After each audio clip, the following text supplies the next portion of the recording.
이제 31장에 들어왔습니다. 바로 앞 30장은 교회의 권징에 대하여 고백하였습니다.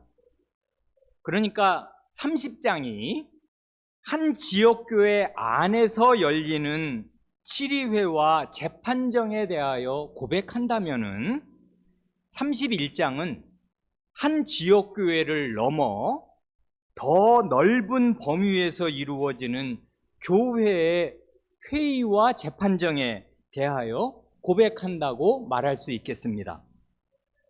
그럼 먼저 31장 1절을 함께 고백합니다. 교회를 더 잘 다스리고, 시작. 교회를 더 잘 다스리고 더 온전히 세우기 위해서는 일반적으로 대회와 종교회의라고 부르는 회의들이 있어야 합니다. 1절은 교회 회의의 필요성에 대하여 고백하지요. 교회를 더 잘 다스리고 더 온전히 세우기 위해서는 개교회의 범위를 뛰어넘어 교회들이 함께 모여서 회의를 하는 게 필요하다 하고 고백합니다. 그래, 각주 1번의 증거 선구이기도 하고 오늘 본문으로 우리가 다 함께 길게 읽은 사도행전 15장이 교회 회의의 필요성을 아주 잘 보여줍니다. 성경 자체가 교회 회의의 필요성을 역설하는 것과 같습니다. 대개 내용을 아시겠는데 안디옥 교회에 큰 분란이 일어났지 않습니까? 그 분란은 예루살렘 교회에서 이 안디옥으로 내려온 어떤 신자들 때문에 일어난 것이었습니다. 일부 유대인 신자들이 안디옥으로 와서 말하기를, 여러분들 대다수는 이방인인데 예수님 믿고 교회에 들어온 것 좋다. 그런데 이방인 신자들은 나면서부터 할례 받은 사람들이 아니니까 예수님 믿는 거 좋고 교인으로 사는 거 좋지만 할례를 받지 않으면 구원은 못 받는 것이다. 이렇게 이제 그 교회를 가르친 것입니다. 그래, 안디옥 교회의 교사인 바울과 바나바는 그게 아니다 하고 힘써 가르치고, 이 사람들은 아니, 할례를 반드시 받아야 한다. 구약 성경에 얼마나 할례를 강조해놨냐. 할례가 없으면 내 백성 가운데 끊어진다고 하나님께서 분명히 말씀하셨는데 아니긴 뭐가 아니냐. 이러면서 성경을 들이대고 논쟁이 붙었는데 이게 해결될 기미가 없었단 말입니다.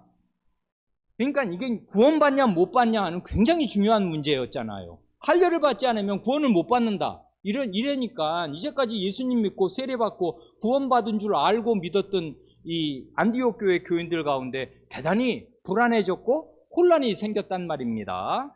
그래, 이건 구원론에 관한 정말 중대한 문제였는데 이 개교회 안에서, 안디옥 교회 안에서 해결이 안 되었습니다. 그래, 어떻게 한 것입니까? 안디옥 교회의 대표들이 예루살렘 교회의 대표들과 교회 회의로 모여서 하나님의 말씀과 하나님께서 이 신약 시대에 행하신 일들을 자세히 살폈고요. 그래서 그 결과로 이 중요한 구원론의 문제에 관한 결론을 내었습니다. 이 회의로 교회의 분란을 해결할 아주 중요한 기반을 마련하였을 뿐만 아니라 이 회의에서 당시에 이방인 신자들이 안심하고 따를 수 있는 일종의 지침, 교회 법을 제정하였습니다. 그래서 그거를 이제 그 인편과 함께 그 글로만 딱 가면 뭔 말인지 잘 못 알아들으니까 충분히 그 앞뒤 배경을 설명할, 신뢰할 만한 사람들과 함께 교회의 결정을 이제 각 교회에 이제 전파한 것입니다. 그래, 31장 1절은 하나님 말씀에 뒷받침을 받으면서 개교회를 넘어선 교회 회의체, 교회들의 회의가 필요하다 하고 고백합니다. 정말 필요합니다. 그 다음 이제 31장 2절인데요.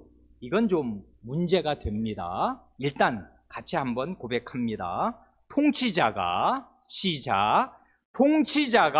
종교 문제에 관하여 논의하고 자문을 받기 위하여 목사들과 다른 적합한 사람들의 대회를 합법적으로 소집할 수 있는 것처럼 그리스도의 목사들도 만일 통치자가 교회를 공공연히 대적하는 자라면 그들의 직분으로 말미암아 그들 스스로 혹은 교회들에서 파견한 다른 적합한 사람들과 함께 그러한 회의로 모일 수 있습니다.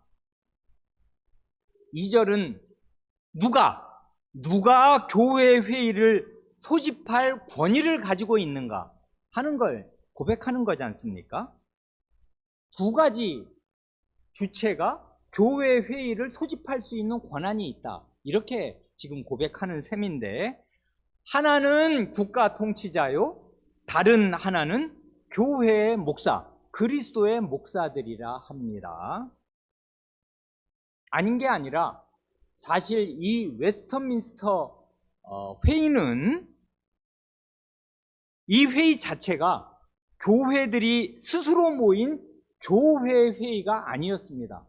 그래요. 이 번역서 어떤 책은 웨스트민스터 총회라 하는데 그건 무지의 소치입니다. 이건 교회 총회가 아니었어요. 왜냐하면 국가기관인 의회가 소집한 의회의 부속회의였습니다. 실제가 그랬습니다. 그래서 이 웨스트민스터 신앙 고백서는 나중에 작성됐는데 이 회의 자체를 누가 소집했는가? 국가기관이 소집했어요. 의회가, 말하자면 시민의 대표가 이제 의회, 그럼 국가기관이지 않습니까? 국가기관이 교회 회의를 소집했단 말입니다. 그리고 중세 이후로 아주 오랜 세월 동안 몇백 년 이상을 국가와 교회가 아주 긴밀하게 연결되어 있었습니다. 유럽은 다 기독교 국가예요. 전부 다가. 그래서 뭐 어떤 왕이 나는 예수님 안 믿는다 이러면 왕 노릇을 할 수가 없어요. 그냥 교황이 파문을 하면 그 사람한테는 세금을 안 내도 돼요. 그 교황 밑에 있는 신자들이 말입니다. 그러니 기독교 국가예요. 그러니까 이 종교와 이 국가가, 교회와 국가가 나뉘지 않고 굉장히 긴밀하게 연결되어 있었어요. 이게 유럽의 수백 년의 전통이란 말입니다. 그렇기에 이 웨스트민스터 회의, 이 17세기지 않습니까? 1640년대까지만 해도 유럽에서는 요 31장 2절처럼 고백하는데 아무런 양심의 갈등이 없었습니다.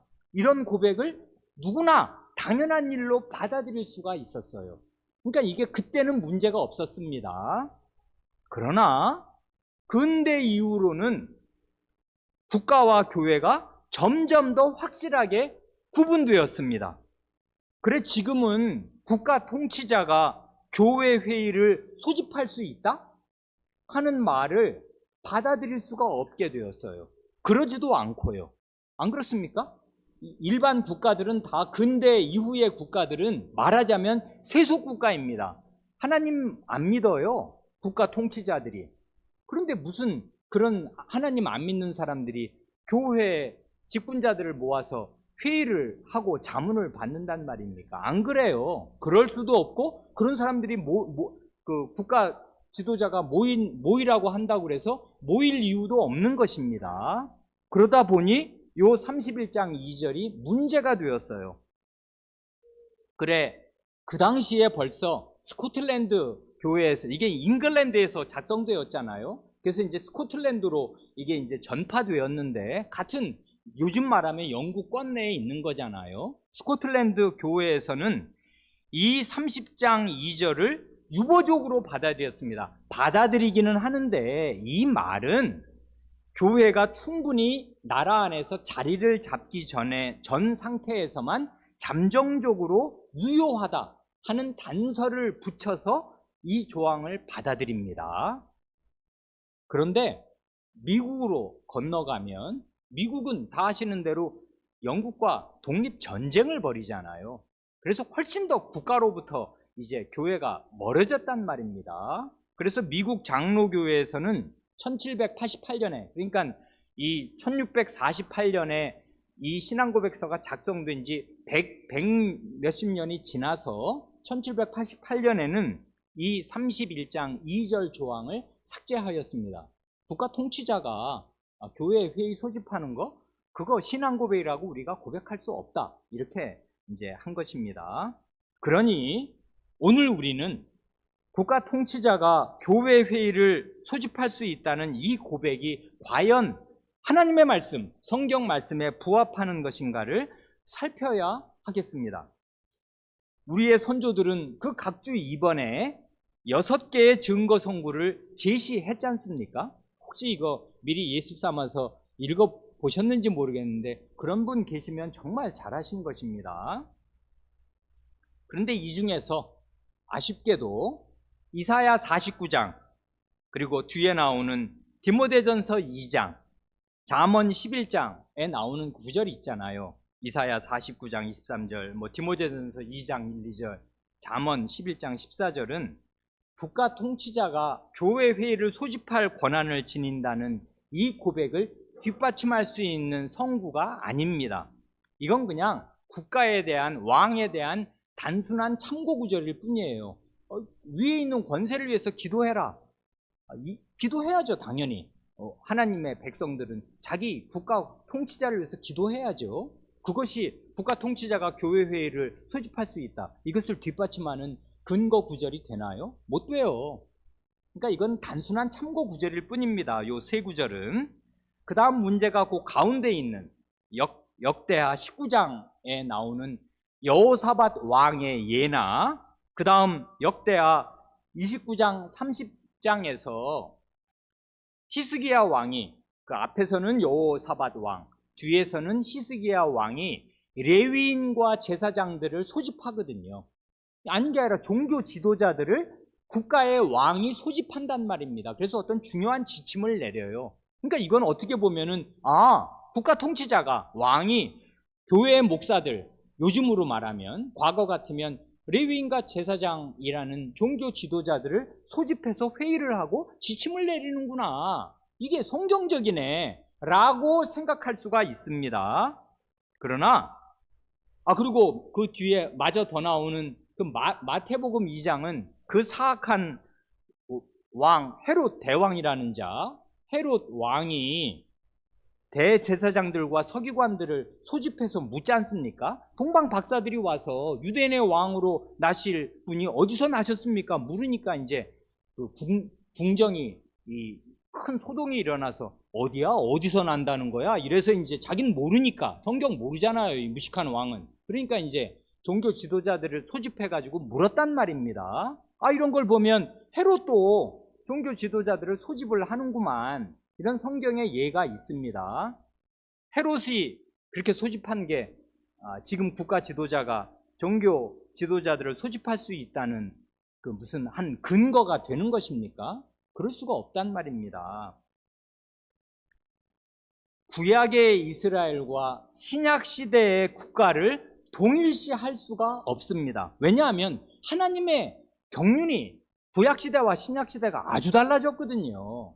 구약 시대는 다 아시는 대로 하나님의 나라 하면 그게 곧 이스라엘이었어요. 이스라엘 나라가 말하자면 신정국가였습니다. 하나님이 직접 통치하시는 하나님의 나라이고 교회였어요. 그러니까 교회와 국가가 구분되지 않고 하나로 뭉쳐 있었잖아요. 이스라엘이 그런 단위잖아요.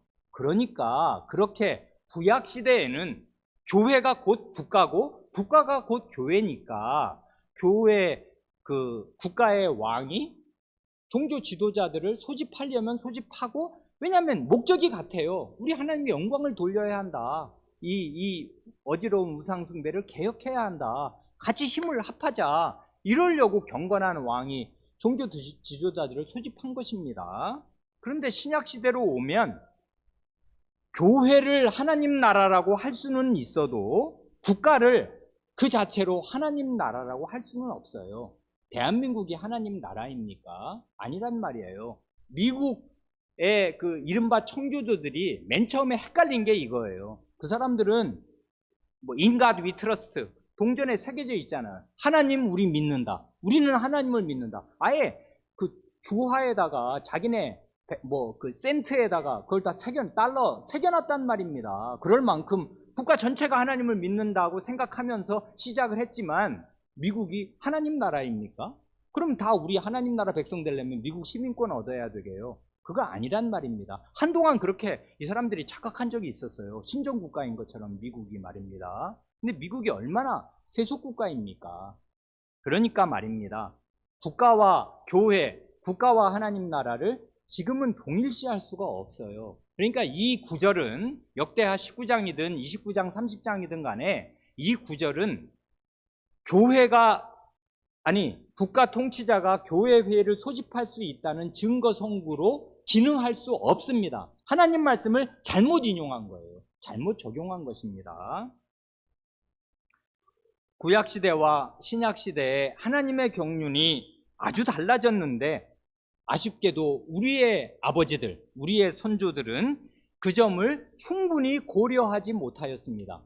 근데 그건 다 이해할 만해요. 사람은 다 시대의 제약을 받거든요. 16세기, 17세기는 이런 일에 대해서 아무도 이의를 제기할 생각 자체를 못했어요. 어려웠단 말입니다. 그러니까 사람은 다 시대의 그만큼 한계 안에 살 수밖에 없습니다. 그래 31장 2절에서 우리는 아주 좋은 교훈을 배울 수가 있습니다. 하나님의 말씀은, 성경 말씀은 영원하고 절대적인 진리이지만은 신앙 고백서는 하나님 말씀 자체가 아니라 교회의 고백입니다. 그렇기에 아주 드물지만 때때로 시대적인 한계를 드러냅니다. 그러나 이런 한두 가지의 그 한계를 가지고서 신앙 고백서의 권위를 우습게 여기면 완전한 오산이지 않습니까? 역대의 신앙 고백은 거의 대부분 하나님의 말씀을 너무나 잘 정리하여 복창하였기에 신앙 고백서의 권위가 하나님 말씀의 권위로 뒷받침돼요. 이건 하나님 말씀의 요약이에요. 사도신경 어느 부분을 뺄 수가 있고 어느 부분을 무시할 수가 있는가요? 없단 말입니다.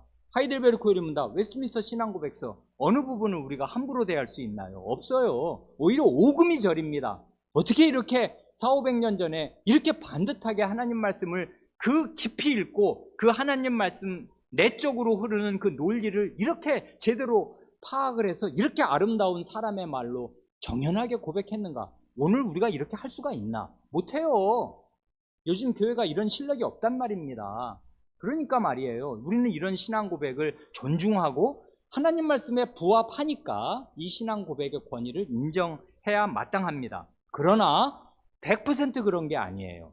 우리가 간혹 우리가 보았습니다. 아주 정말 티끌 만큼 중간중간에 이렇게 그 하나님 말씀에 대한 말하자면 불철저한 이해가 있었고 하나님 말씀에 대한 이해는 점점 세월이 갈수록 앞에 선대의 노력을 바탕으로 깊어지는 거잖아요. 더 넓어지고 그러면서 우리가 이제는 우리 아버지들의 어깨 위로 올라갈 수도 있게 되었습니다. 그러면 더 멀리 보는 거예요. 어린 자식이 아버지의 어깨 위로 올라가면 거인의 어깨 위에 올라간 난장이처럼 더 멀리 볼 수도 있거든요. 그래서 우리 아버지들 덕분에 우리는 하나님의 말씀을 더 멀리 더 깊게 볼 수도 있게 되었습니다. 그래서 하나님의 말씀을 기준으로 삼아 신앙고백서를 잘 살펴야 하고 혹시는 시대에 맞지 않는 것은 수정하려면 수정할 수도 있습니다. 그러나 그러려면 그럴 만한 실력이 있어야지 아무나 자기 뜻에 맞지 않는다고 신앙고백서 고칠 수 없단 말입니다. 이것도 그러니까 교회 회의로 모여야 해요. 그래서 그 교회의 모든 그 총의를 기울여서 모든 노력을 기울여서 신앙 고백을 아주 정성스럽게 고치려면 고치는 것입니다. 미국 장로교회가 일부 그렇게 하였습니다. 거기까지는 이제 그만큼 하고요. 정말 중요한 건 31장 3절입니다. 함께 고백하지요. 31장 3절 대회와 종교회의는 시작. 대회와 종교회의는 목회적인 방식으로 신앙의 논쟁과 양심의 문제들을 결정하고 하나님께 드리는 공예배의 질서와 교회 정치가 더 잘 이루어지도록 규칙과 지침을 정하며 잘못된 치리들의 경우들에 대한 불평을 접수하여 그것을 권위 있게 결정하는 권한을 갖고 있습니다. 그 법령과 결정이 하나님의 말씀에 일치하면 그것들을 존경하고 순복하는 마음으로 받아들여야 합니다. 이것은 그것들이 말씀과 일치해서만이 아니라 그것들을 제정한 권한 때문에 그것들을 하나님께서 그분의 말씀에서 제정하신 규례인 것처럼 받아들여야 합니다. 이 3절에서는 교회 회의로 모여서 결정하는 주요 내용들이 뭐냐, 그걸 이제 고백하지 않습니까? 크게 보면 세 가지입니다. 교회 회의가 이 세 가지만을 결정하는 건 물론 아닌데 귀납하면 이 세 가지로 이제 규결할 수 있다, 이렇게 보는 것입니다. 그 첫째, 둘째, 셋째를 간단히 봅니다. 첫째는 신앙의 논쟁과 양심의 문제들을 결정한다 합니다. 이걸 달리 표현하면 교회 회의에서 교리들을 확정한다, 그 말입니다. 원래 인간의 양심은 하나님의 말씀에만 매여요. 사람의 마음은 어떤 사람이나 어떤 단체나 어떤 기관도 좌지우지할 수 없습니다. 그러니까 근데 하나님의 말씀은 절대적이고 영원한 진리이기에 사람의 양심을 규율해요. 이대로 해라. 네 마음이 하고 싶든 하고 싶지 않든 관계없이 이대로 해라 하는 게 하나님 말씀에, 이건 철칙이란 말입니다. 그러니까 우리의 양심은 오직 하나님의 말씀에만 매입니다. 그런데 여기 보면 아니 교회 회의에서 양심의 문제들을 결정한다지 않습니까? 그건 무슨 말인가 하면 이게 바로 하나님의 말씀의 뜻이다 하고 교리를 확정하는 거예요. 이 교회 회의에서 하나님의 말씀의 중요한 원리들이 이런 것이다. 왜냐하면 하나님 말씀은 이게 뭐 역사책이기도 하잖아요. 창세기, 출애굽기, 레위기, 민수기, 신명기 뭐 역사서들 많잖아요. 그 뒤에 이런 역사책 쭉쭉 읽으면은 교리들을 다 거기서 추려낼 수 있는 게 아니란 말이에요, 모든 사람이. 그러니까 하나님의 말씀을 통투하게 읽은 교회 대표자들이 다 모여서 진지하게 가장 중요한 교리들을 확정하면 이게 성경 말씀의 교리인 까닭에 우리의 양심을 말하자면 규율하게 되는 것입니다. 교회의 역사를 보면 어느 시대에 교회를 어지럽히는 위험한 이단들이 나옵니다. 이런 신천지 같은 그런 만류적인 이단들 말고요. 그런 데는 그 무식한 사람들 외에는 영향을 별로 안 받는 거잖아요. 워낙 무식하니까 상대할 가치가 없단 말입니다. 그런데 교회의 진짜 중요한 이단들은 그렇지 않아요. 최고의 당대의 지성들입니다. 하나님 말씀을 정말 통포하게 알고 있는 애지간한 신자들이 당해낼 수가 없는 그런 이단들이 성경 말씀에 빈틈처럼 보이는 구석들을 헤집어가지고 희한한 논리들을 쫙 설명하고 그게 목사예요. 그러면은 그 교회 가면은 성경 말씀 그전엔 몰랐는데 이해 잘 되네 하면서 사람들이 혼박 빠져든단 말입니다. 그게 한 시대를 막 횡행할 수가 있어요. 그럼 나중에 다른 교회 사람들이 들으면 뭔가 이상한데? 굉장히 교회에 혼란이 일어나요. 그게 바로 신앙의 논쟁이지 않습니까? 여기 사도행전 15장에서 보는 것도 그거잖아요. 그게 1세기 때 사도시대의 가장 큰 문제였거든요. 왜냐하면 구약의 모세 이래 아브라함 이래 2000년 동안 내려온 할례의 전통이 처음으로 없어지게 된, 무너지게 된 그 경계선에 생전 처음 겪는 일이었어요. 야, 이거 2000년 내려온 거야. 1500년 동안 우리 이렇게 다 한 건데 할례를 안 받아? 할례를 안 받아도 하나님 백성 된다고? 그게 어떻게 말이 되니? 이건 잘 이해하기가 어려웠고 접수하기가 어려웠어요. 오늘 우리한테는 이게 문제가 안 되지만 이건 시대를 잘 생각하면 어마어마한 문제였어요. 이 벽을 넘는다는 건 이건 정말 철벽이었단 말입니다. 그러니까 이럴 때 신앙의 논쟁이 생기잖아요. 그러니까 이 바리새파 사람들이 예수님 안 믿는 사람 아니거든요. 예루살렘 교회 신자들이고 교회에 들어왔는데 아니 구약이 있지 않냐, 할례 받아야지, 뭔 소리야, 할례를 안 받고 어떻게 하나님 백성이 된다는 거야 도대체. 세례가 할례를 완전히 대체해? 어디가 그래? 이러면서 논쟁을 벌이니까 해결이 안 되는 거예요.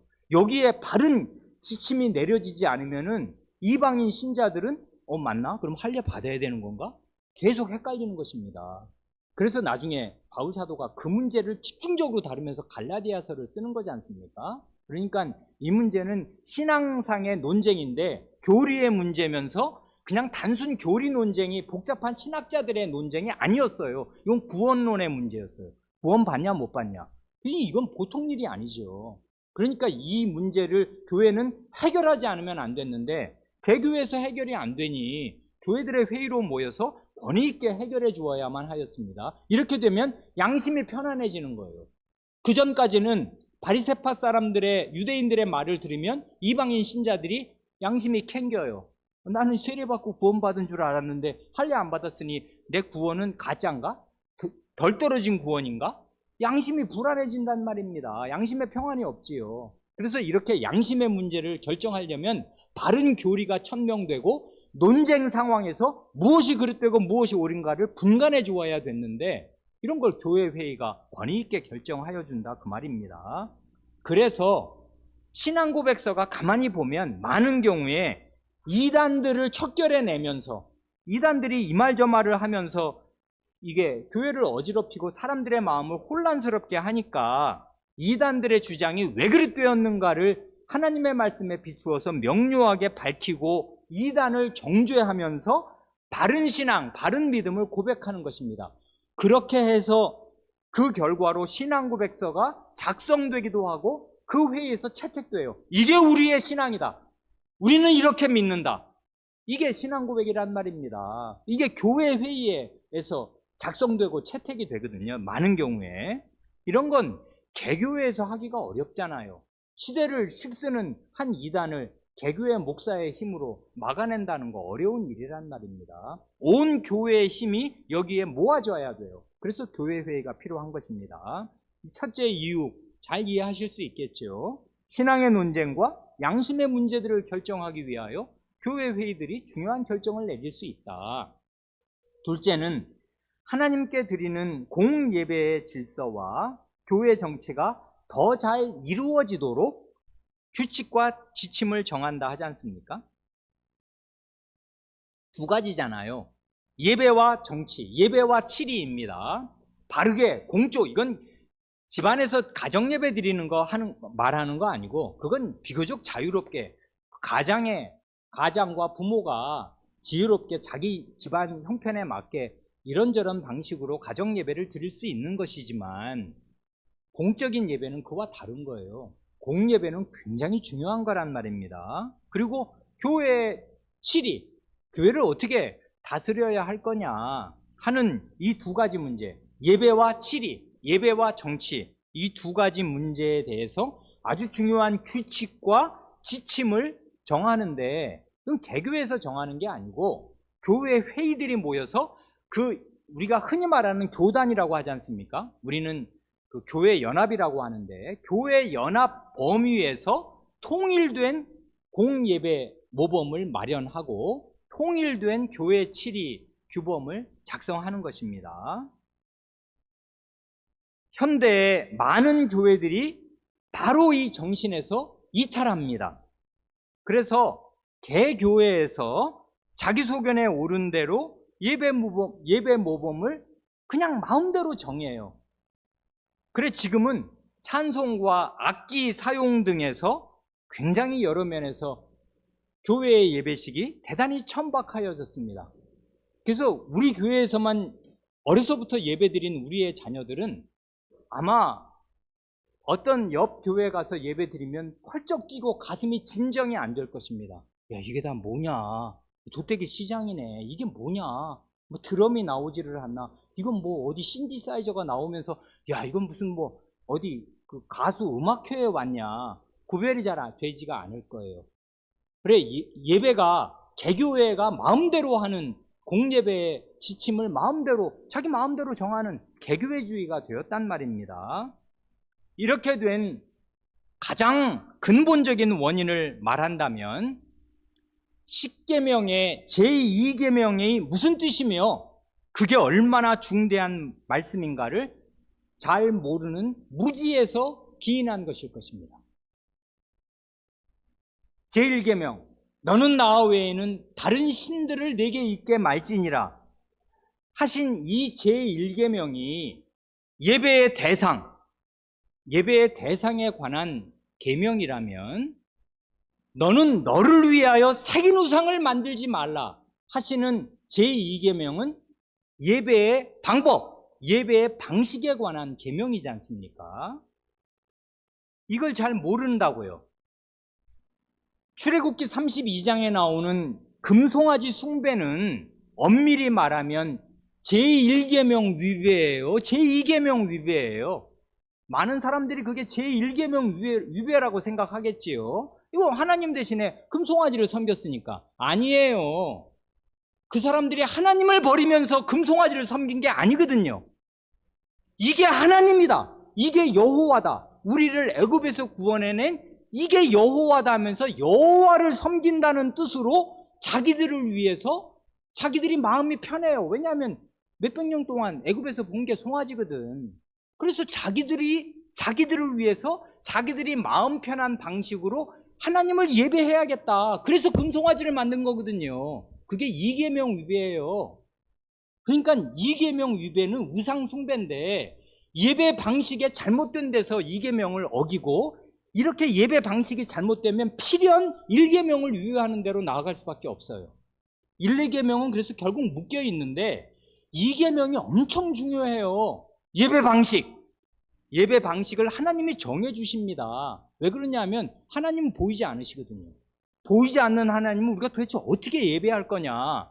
자의적으로 자기를 위해서 예배하고 자기의 종교심을 만족시키기 위해서 예배하기가 너무나 쉬워서 2계명을 말씀하신 거거든요. 너를 위하여 새긴 우상을 만들어 놓는 그런 손에 만질 만한 네 손에 쥐는 방식으로 예배드리면 안 된다.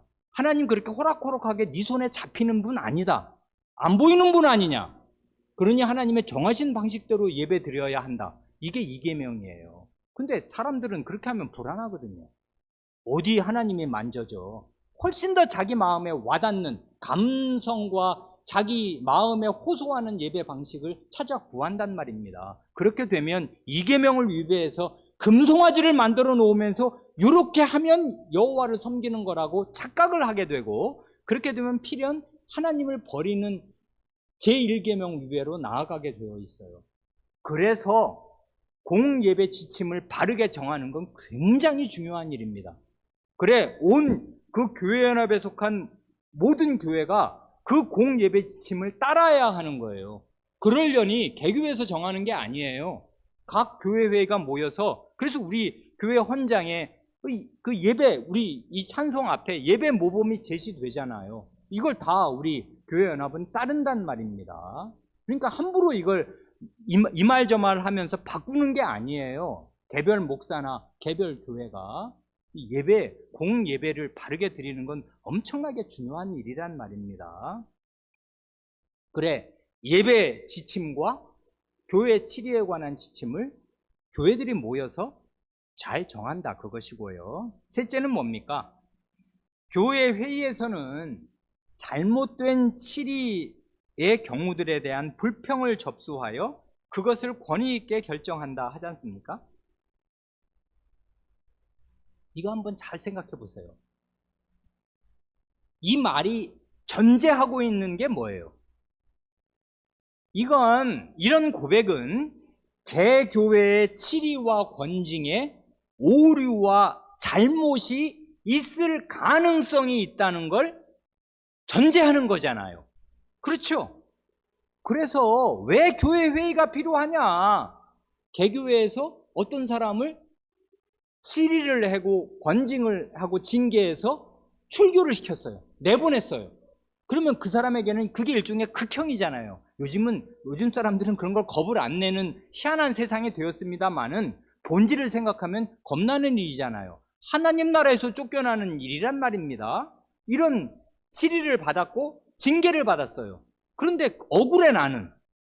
그러면 이런 교회 회의들이 없으면 방법이 없죠. 왜냐하면 그 교회에서 내침을 당했으면 딴 교회에서도 그걸 다 인정해야 되거든요, 원래는. 그러니까 이 사람은 끝났어요. 방법이 없어요. 그런데 그럴 때는 말입니다, 교회 회의에 호소할 수 있다 이것입니다. 그래서 다시 한번 심의를 받을 기회를 가질 수가 있다 이 말이에요. 그래, 교회 회의도 단계가 있어서 개교회가 있고 그 다음 노회가 있고 그 다음 총회가 있잖아요. 삼심제라고 해요, 말하자면. 개교회에서 억울한 일을 당했을 때 노회는 지역노회잖아요. 지역에 있는 교회들이 모인 거. 총회는 전국적인 그 교회연합이 다 모인 거. 그러니까 개교회에서 당한 치리가 부당하다고 여기는 신자는 내 양심에는 나는 부끄러웠는데 왜 나를 징계하냐, 억울하다. 그러면 노회에 호소할 수 있고 노회의 결정에도 불복하면 총회에 호소할 수 있어요. 이게 신자의 권리입니다. 이렇게 할 수 있어요. 이건 뭘 뜻하냐 하면 개교회 치리가 잘못될 가능성도 있다. 이걸 인정하는 거예요. 우리의 신앙 고백서는. 이게 아주 우리에게 실감 나는 이유가, 우리 자매교회의 분열은 잘못된 치리, 여기 잘못된 치리라는 말이 나오죠. 잘못된 치리에서 시작되었습니다. 개교회 목사가 감정에 치우쳐서 몇몇 신자를 과도하게 징계하였습니다. 그래, 그 교회 안에서 도저히 견딜 수가 없게 된 신자가 그 교회를 다닐 수가 없어서 교회연합 안에 다른 교회로 찾아갔습니다. 그랬더니 그를 징계한 목사가 왜 우리 교회가 시행한 권징을 존중하지 않냐 하고 극력 반발하면서 교회연합을 이탈해버린 것입니다. 이게 교회 분열의 시초였어요. 잘못된 치리, 그리고 그것을 상급심에서 교회 회의로 모여서 재검토하는 일을 거부한 것이에요. 그러니까 그 목사는 결과적으로 보면 자기가 믿는다고 고백하는 우리의 신앙 고백서 31장 3절에 대한 무지를 드러낸 것뿐입니다. 잘못된 치리를 했을 때는 개교의 치리와 권징에 오류가 있을 수 있는 것이고, 그래서 그 징계에 불평이 있을 때에는 교회 회의에 호소를 해서 그 징계가 옳았는가를 판단받을 수 있는 것이에요. 일반 사회에서도 다 아시는 대로 삼심제로 재판을 받는 것 아닙니까?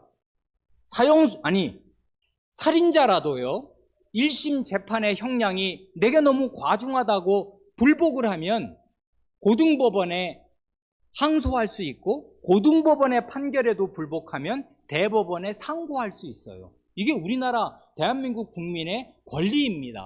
범죄자라도 자기가 받은 형벌이 너무 중하다고 여기면 이렇게 단계를 밟아서 1심, 2심, 3심까지 갈 수 있어요. 이게 우리의 권리이지 않습니까? 그래, 사실은 지난번에 우리가 잠깐 살펴본 1장 6절에 이미 그 말이 나왔단 말입니다.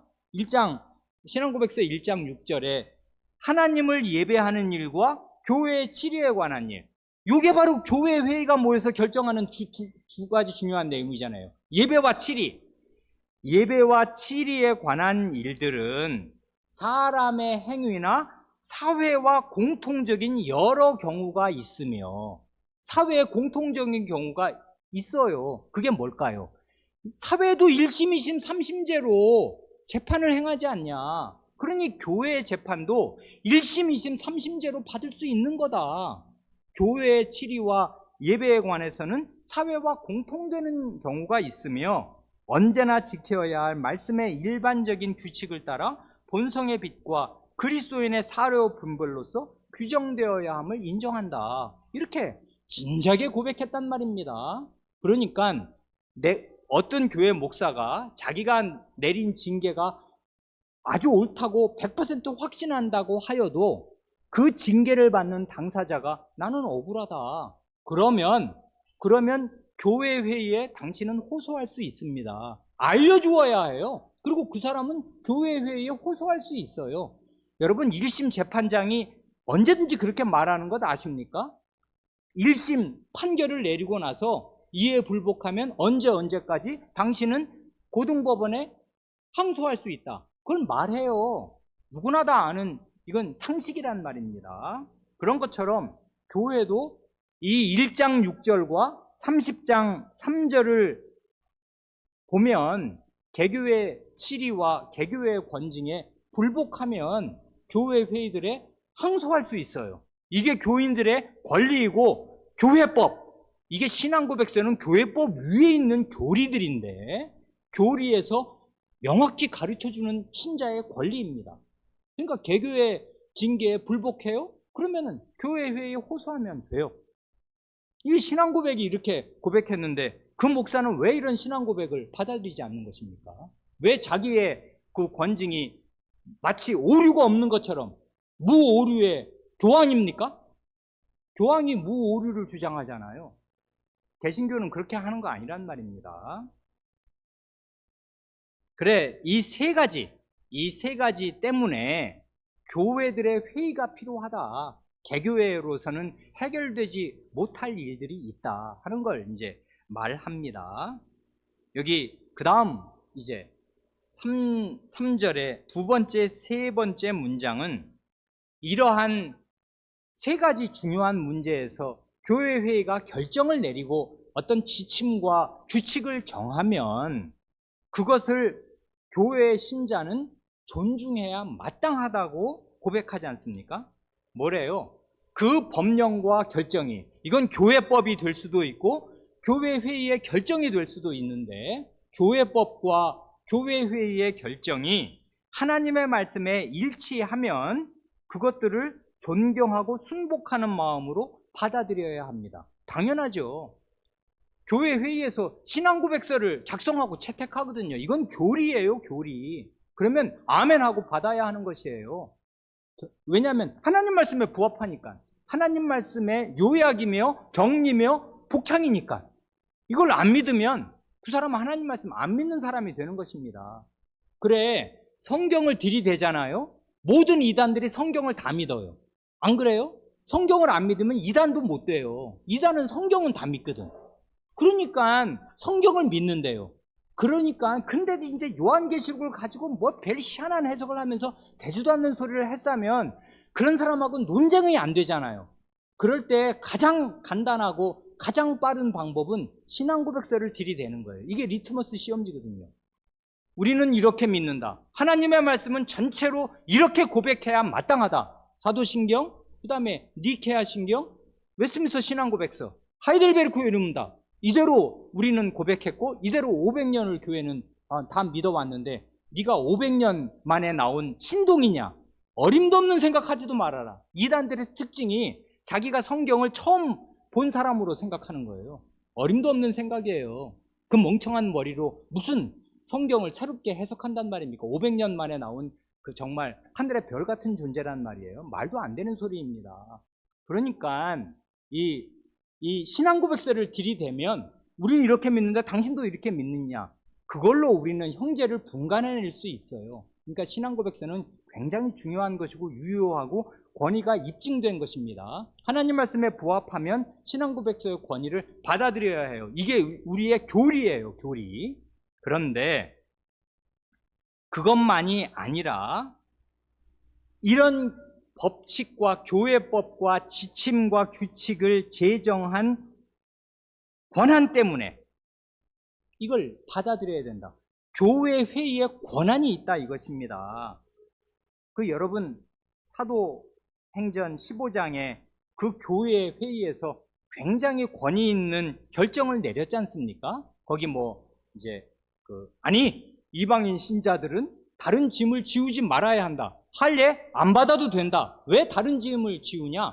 할례 안 받아도 되고 다만 우상의 음식을 먹는 거, 목매어 죽인 그 짐승, 그 다음에 피를 먹는 거, 이런 거는 이게 그동안 오랫동안 내려온 그 유대인들의 전통과 하나님의 백성의 전통이 있으니까 이렇게 되면 서로 사귐 갖기가 대단히 어려우니까 그 시대를 반영해서 아주 중요하고 지혜로운 지침을 마련했고, 할례는 안 받아도 되지만 이러이러한 것들은 잘 지켜라. 음행을 멀리하라는 거는 하나님의 계명에 있는 거니까 당연히 해야 되는 것이고요. 그 외의 것들은 하나님의 계명에 명백하게 들어있지 않더라도 그 시대를 잘 분별해서 요걸 지켜주어야, 이방인 신자라도 요걸 지켜주어야 유대인 신자하고 마찰이 없이 한 형제로 살겠습니다 하는 걸 교회 회의에서 정했단 말입니다. 요게 그 시대에 통용되는 규칙이었어요. 오늘날에는 통용 안 되죠. 오늘날에는 뭐 선짓국 맛있게 먹어도 되는 거지 않습니까? 그때는 그런 거 먹으면 곤란했단 말입니다. 그러니까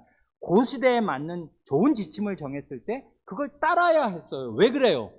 교회 회의의 결정이었거든요. 권위가 있었단 말입니다. 그래서 나중에 오늘 성경 읽은 중에 주위에서 보셨는지 모르겠지만 심지어 이렇게도 말해요. 성신과 우리는 이렇게 이런 것이 옳은 줄로, 이런 것이 선한 줄로 판단한다. 하나님과 우리는 이렇게 이것이 옳다고 판단한다. 이렇게 권위 있는 결정을 이 사도와 장로들이 내렸고, 거기 아까 주위에서 보시라 그랬는데 보셨어요? 온 교회와 사도와 장로들입니다. 사도들이라고 해서 교회를, 야, 내가 사도다, 그리스도의 사도다, 나 성경 쓰는 사람이다 하면서 척척척 뭘 정한 게 아닙니다. 회의를 했어요. 회의. 교회 장로들이, 교회 대표들이, 그러니까 저쪽 안디옥 교회 대표들이 왔고 예루살렘의 사도와 장로들이 다 모였단 말입니다. 장로는 교인들의 회중의 대표잖아요. 그래, 사도만이 아니고 교회 장로들이 모였고, 그리고 거기 보면 온 교회와 사도와 장로가 결정을 내렸어요. 왜냐하면 사도와 장로가 교회의 대표자들이었거든요. 그러니까 온 교회가 관심을 가진 회의였고, 이 회의의 결정은 온 교회의 결정이며 사도와 장로들의 결정이었기에 규정력을 가졌어요. 권위가 있었단 말입니다. 이거 오다 가다 그냥 한번 해보세요 하는 말 아니고 지켜야 하는 권위 있는 지침이었단 말입니다. 그러기에 이 말을 지켜야 하였습니다. 아까 이 회의를 하지 않을 수 없게 만든 원인 제공자들이 있었지 않습니까? 그 사람들과 이 사도와 장로들의 가장 결정적인 차이가 뭐겠습니까? 그 사람들, 안디옥에 내려가서 자기들 생각대로 이 말 저 말을 했던 그 사람들은 교회 회의의 결정으로 내려간 게 아니었어요. 그냥 자기가 믿는 생각대로 교회를 함부로 가르치고 말한 것 뿐입니다. 그 결과로 교회에 대혼란을 가져왔습니다.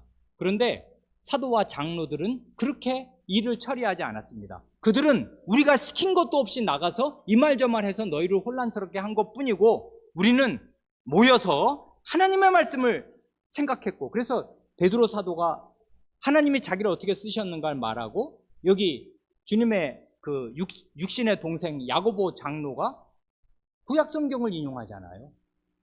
구약성경을 인용해서 선지자의 말씀이 이 시몬 베드로가 한 말과 부합한다. 그리고 하나님께서 신약시대에 바울과 바나바 형제를 쓰셔서 이루신 이 찬란한 일들이 하나님의 하신 일이 입증하고 성신이 내려오셨다. 그런데 무슨 다른 더 짐을 지울 게 필요하냐 하면서 하나님의 말씀과 하나님의 행하신 일을 교회가 자세히 주의하여 살폈고, 그리고 나서 이 중요한 결정을 내린 것입니다. 그러니 이런 교회 회의의 결정을 존중해야 했어요.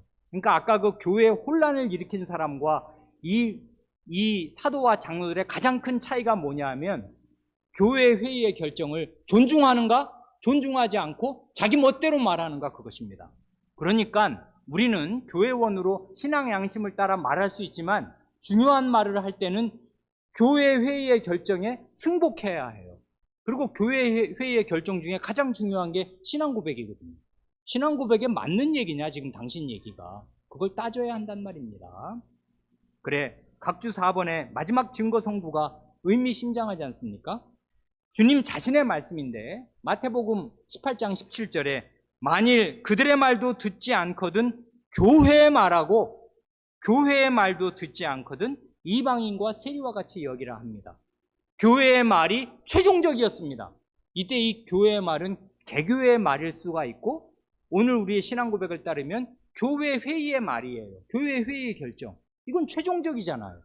더 이상은 어떻게 할 수가 없어요. 교회 회의로 모여서 하나님 말씀을 살폈고 이런 결정을 내리면 그 교회 회의의 말을 들어야 해요. 그런 말도 듣지 않으면 이방인과 세리와 같이 여기라는 것입니다. 하나님 나라에서 내쫓으라 그 말이에요. 그러니까 주님 자신이 이런 교회에 이런 권한을 주셨으니 우리는 교회 회의의 권한을 존중해야 합니다. 그래서 하나님 말씀에 어긋난다는 게 명료하게 입증되기 전에는 교회 회의에서 내린 결정들을 우리는 존중해야 해요. 그렇지만 간혹 아까 우리가 본 대로 하나님 말씀을 잘못 적용한 예들, 불철저하게 적용한 예들이 있을 때는 하나님 말씀의 권위에 입각해서 이건 그렇지 않다 하고 말할 수 있습니다. 그러려면 하나님 말씀을 분별할 실력이 있어야 할 것입니다. 기도하겠습니다. 하나님 아버지, 저희의 선조들이 개교의 단위를 넘어서는 교회 회의의 필요성을 느꼈을 때 그것은 개교의 목사의 한계를 인지한 것이요, 개교의 결정에 오류 가능성을 인지한 겸비한 태도로서 사람은 모두 부패한 죄인이요 전적으로 부패한 자들로서 하나님의 말씀이 태양처럼 있어도 그 말씀을 바르게 분간하여 현실에 적용하는 데 둔하다는 사실을 겸비하게 인정한 것이오며, 그러므로 하나님의 말씀을 더 올바르게 규명하고 그 말씀의 지침을 얻기 위하여 온 교회가 함께 노력하고 함께 모여서 의논해야 할 필요성을 이렇게 말할 때 저들은 얼마나 겸손하고 자기들의 무지와 자기들의 오류 가능성을 하나님의 말씀 앞에 겸비하게 인정한 것이옵니까? 그러므로 저희에게 오늘도 이러한 겸비함을 주셔서 교회의 회의의 중요성을 알게 하시고 개교회의 한계를 겸비하게 인정하게 하시며, 그러므로 교회 회의에서 결정한 중요한 결정들, 신앙 고백서를 하나님의 말씀과 함께 잘 존중할 수 있는 마음을 갖게 하여 주시기를 구합니다.